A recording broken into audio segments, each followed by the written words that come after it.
You can never judge what people don't do, but you can speak about what you see sometimes.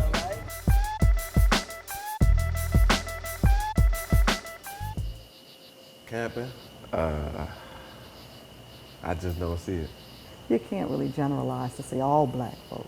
Most of them, though, don't camp, because out in the woods with the bugs and all that stuff. For some reason, we don't like animals, we don't like wild things, we don't like things that we can't control. We don't like campsites, we don't like tents. I wouldn't, for the most part, do it unless I guess I had like some protection on me. I was in the Boy Scouts and I didn't want to go camping.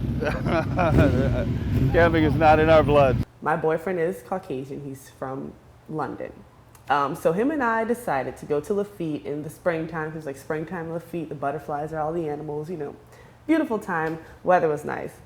So we're walking, I'm just like, yeah, kind of pussyfooting along, and a snake went across the path.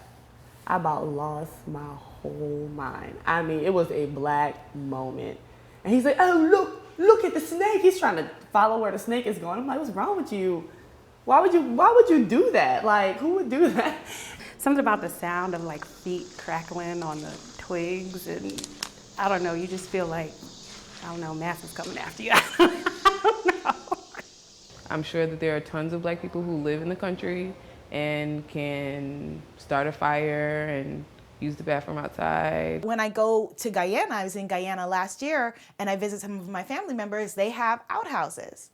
And so I don't necessarily feel the need to camp.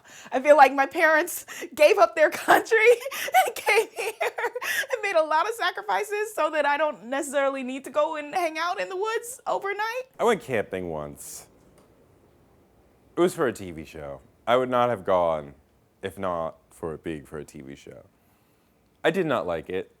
It was cold. The ground was hard to sleep on. It was hard to start a fire. The little trail mix crap that they had for us to eat was not it. So there was this episode with Oprah camping. I don't know if you saw that. Okay, now I'm gonna start dinner. What shall we make? Smoke inhalation. It was sad. Now, part of me was because she's really wealthy and it just felt wrong to her, which I understand. Why would I be out in the woods in the dirt when I have a mansion? Cheers. Cheers. Our first camping trip. Our first camping trip. And last. maybe our last. Yeah. And last. It's just not something we do. It felt wrong to her. It felt wrong to me to watch it. It just felt wrong. You know, I like creature comforts. I like the city. I like being able to go to, you know, the bodega and get some milk and go to the store and get a steak and, you know what I mean? Like, They want a little more comfort in their life. They gotta have television to watch, and just accessible to things of comfort. And when you're camping, you're roughing it. So they're not as inclined to want to rough it. But some do. I like camping. I like the outdoors. I'm an outdoor person myself. I was in the military. I did a lot of camping. Black folks, we go camping. It's not, we love it. We do it all the time. They just don't put it out in the open. They hide it.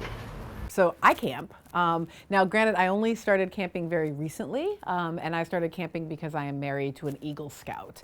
And so not only do my African-American husband and I camp, but we camp the way that Eagle Scouts camp, which means we carry everything on our back and we walk into woods and we build, well, James builds fires. As African-Americans doing that kind of camping in that part of the South, one of the things we also try to do is signal that we are friendly.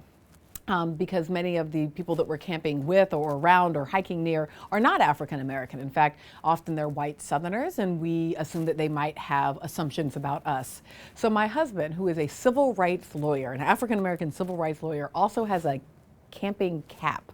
And on his camping cap is the Confederate flag. And he wears the Confederate flag camping cap as a way of kind of signaling, we're friendly, we're here, we're with you, in order to make camping safer for us in Mississippi. it's interesting because there's something very sort of primal and sort of time machine-y about the sort of nostalgia or love of camping, right? And you want to sort of go back to a simpler time.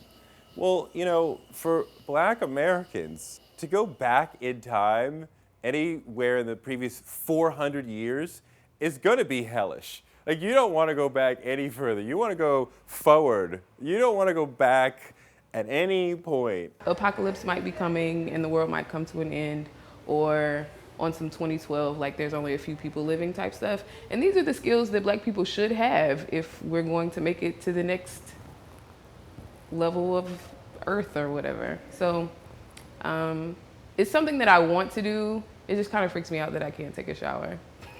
And when I see the disappointment on his face, then I say, you can't touch my hair, not with those dirty hands. Maybe if you ask first, then I might understand. But even if you did, I'd probably say no, 'cause I'm not an exhibit, and this is just a fro.